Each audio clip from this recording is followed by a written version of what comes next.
We can now bring in our international affairs editor, Angela Diffley. Angela, great to see you. Let's talk about this conflict, this war which has broken out over the past month, because what progress has the state of Israel made in achieving its objectives?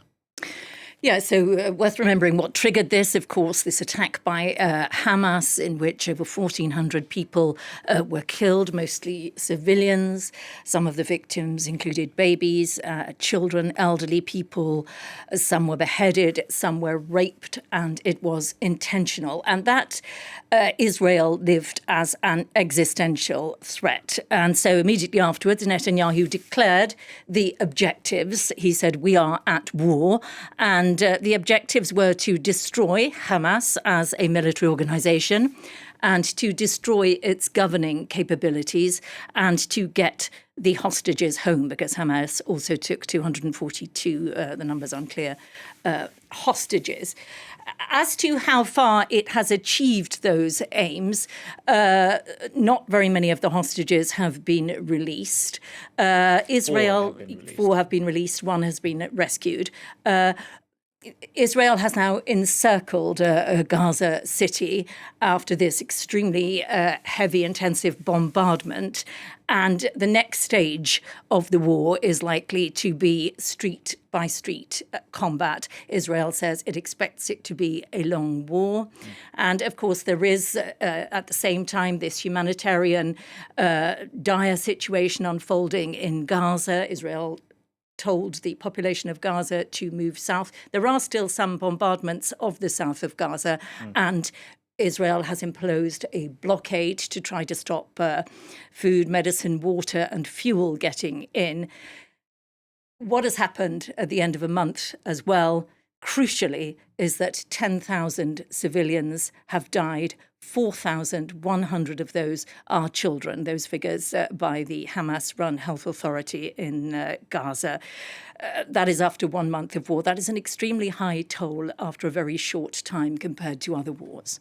Indeed, it's shocking to think of, to fathom, really. Let's talk about Israel's reputation on the world stage, because clearly the state of Israel does have strong backers like the United States, but a number of countries in recent days have been recalling their ambassadors because of the scale of suffering which we're seeing over in Gaza. So how much support does Israel have?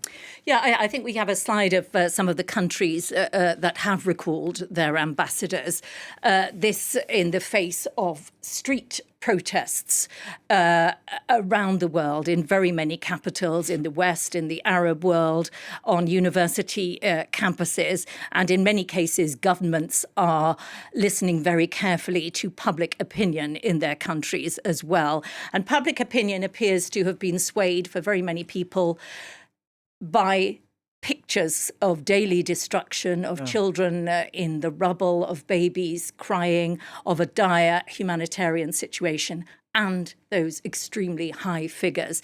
Now, Israel says that Hamas bears much of the responsibility for that high death toll. Israel says that if the hostages were released, the war would look different, that Hamas uses people as human shields, that it could provide shelter for ordinary Gazan civilians in the network of tunnels under the Gaza Strip, and that it's using fuel intended for hospitals to light its tunnels, to ventilate its tunnels.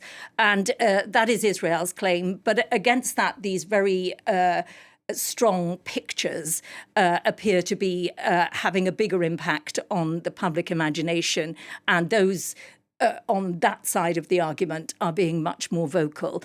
That said, the United States, the European Union, India, very many countries have defended Israel's right to defend itself. Joe Biden, we know, spoke to Benjamin Netanyahu last night on the telephone and asked him to do more to limit the number of civilian casualties. And last night, Netanyahu, I think we saw, spoke on ABC US television saying there might be what he called tactical little pauses during which an hour here, an hour there, humanitarian aid might be delivered. The Israelis maintained that a ceasefire would simply benefit Hamas. That's right. It's far less than what the UN has been calling for, a full-fledged humanitarian ceasefire. Thank you very much for that, Angela Diffley there.